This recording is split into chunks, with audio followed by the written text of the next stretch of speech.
Shalom teman-teman Youth GKI Kanan. Senang sekali kalau pada hari ini kita bisa sama-sama kembali.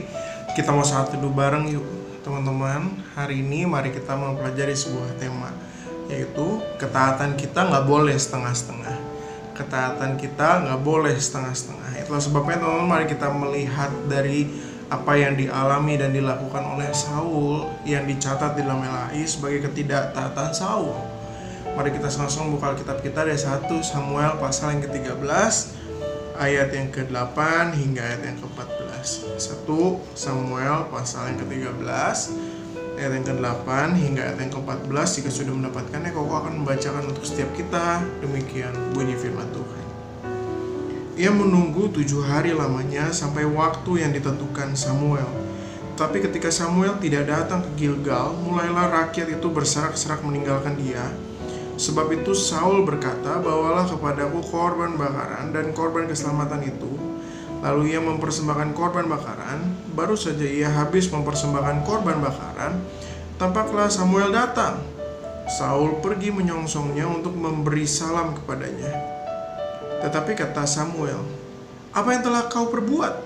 Jawab Saul, karena aku melihat rakyat itu berserak-serak meninggalkan aku, dan kau tidak datang pada waktu orang Filistin telah berkumpul di Mikmas. Maka pikirku sebentar lagi orang Filistin akan menyerang aku di Gilgal, padahal aku belum memohonkan belas kasihan Tuhan. Sebab itu aku memberanikan diri lalu mempersembahkan korban bakaran. Kata Samuel kepada Saul, perbuatanmu itu bodoh. Engkau tidak mengikuti perintah Tuhan Allahmu yang diperintahkannya kepadamu. Sebab sedianya Tuhan mengokohkan kerajaanmu atas orang Israel untuk selama-lamanya. Tetapi sekarang kerajaanmu tidak akan tetap. Tuhan telah memilih seorang yang berkenan di hatinya, dan Tuhan telah menunjuk dia menjadi raja atas umatnya. Karena engkau tidak mengikuti apa yang diperintahkan Tuhan kepadamu. Teman-teman, ternyata harga ketaatan itu sangat mahal. Kenapa?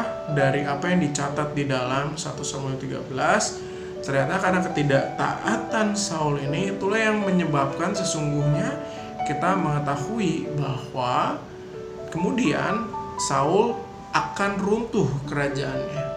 Maksudnya kerajaannya tidak tetap ini menggambarkan bahwa akan ada raja pengganti yang bukan berasal dari keturunannya Saul, teman-teman.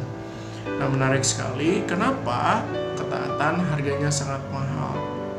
Karena begini, ketika kita mengingat siapa diri Saul, sesungguhnya Saul adalah raja yang merepresentasikan bagaimana Allah yang memimpin Israel. Dan itulah sebabnya seorang sosok raja yang harusnya ada bukanlah seorang sosok raja yang suka berkompromi seperti Saul di dalam bagian ini, sehingga Samuel pun menegur dia. Tidak, teman-teman. Tetapi dibutuhkan seorang raja yang taat, yang ketaatannya bukan setengah-setengah.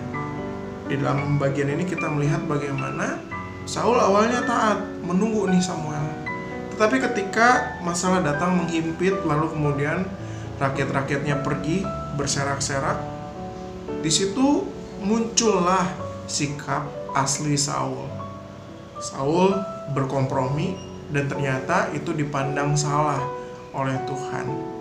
Sesungguhnya bukan hanya Saul yang dituntut ketaatannya, tetapi kita pun, teman-teman, sebagai youth, anak-anak mudanya Tuhan. Tuhan betul-betul pengen bahwa masa muda kita itu bisa menggambarkan, merepresentasikan Allah di dalam lingkungan kita, teman-teman. Tetapi masalahnya gimana kita mau merepresentasikan, mencerminkan Tuhan kalau kita sendiri masih nggak taat sama Tuhan, kalau kita sendiri masih suka kompromi dengan dosa, kalau kita sendiri masih suka hitung-hitungan sama Tuhan. Teman-teman, ketaatan itu 100%. 99,9% ketaatan itu sama dengan 100% ketidaktaatan, teman-teman. Ayo belajar jadi anak-anak muda yang taat sama Tuhan. Ayo belajar gak kompromi sama Tuhan. Dan kiranya Tuhan yang akan terus menolong setiap kita memahami dan melakukan firman-Nya di dalam hidup kita sehari-hari. Amin. Tuhan Yesus memberkati setiap kita. Shalom teman-teman semua. Itu tadi satu kita untuk hari ini. Dari saat teduh hari ini, kita sama-sama bisa belajar bahwa kita harus taat sepenuhnya 100% kepada Tuhan dan tidak boleh berkompromi dan hitung-hitungan. Untuk menutup saat teduh kita hari ini, mari kita sama-sama berdoa. Tuhan yang ada di surga, terima kasih ya Tuhan untuk pagi hari ini dan juga saat teduh yang masih kami dapat jalani pagi hari ini ya Tuhan. Tuhan, dari saat teduh hari ini kami belajar bahwa kami harus penuhnya taat kepadamu ya Tuhan, 100% taat. Kayaknya Tuhan Kau yang menolong dan juga terus membantu kami, memampukan kami agar kami dapat 100% dan sepenuhnya taat kepadamu saja ya Tuhan. Terima kasih ya Tuhan. Ya, setelah ini kami akan kembali ke aktivitas kami sehari-hari. Ya Tuhan yang terus memimpin dan juga menyertai kami. Terima kasih ya Tuhan, dan Yesus kami sudah bersyukur. Amin. Nah teman-teman, jangan lupa kalau besok kita masih ada saat teduh lagi. Dan jangan lupa untuk bagikan saat teduh kita hari ini pada teman-teman kita yang lain juga, supaya semakin banyak orang yang bisa mendapatkan berkat dari saat teduh. Teman-teman bisa menghubungi kami melalui DM Instagram @GKIKanan. Dan kami juga ada podcast di Spotify yang bisa teman-teman dengarkan. Di podcast tersebut kami membahas berbagai masalah-masalah yang dihadapi youth milenial. Hari Sabtu ini kita juga akan ada Zoom Fellowship yang diadakan jam 7 malam. Untuk bergabung, teman-teman bisa join melalui link yang akan dibagikan melalui grup Line dan grup WA. Have a blessed day, Tuhan Yesus memberkati.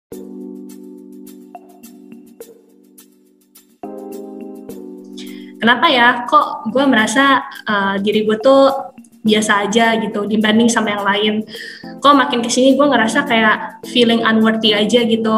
Dibandingkan hidup orang lain kayaknya lebih enak. Sedangkan gue kadang merasa kayak banyak ditolak nih sama orang lain. Wait. Bentar deh, kok kayak gitu? Emang Tuhan pernah bilang ya hal itu boleh dilakukan? Dan emang ada dalam Alkitab hal itu diperbolehkan oleh Tuhan Yesus? Ingat di dalam Yesaya 43 ayat 4, oleh karena engkau berharga di mataku dan mulia, dan aku ini mengasihi engkau.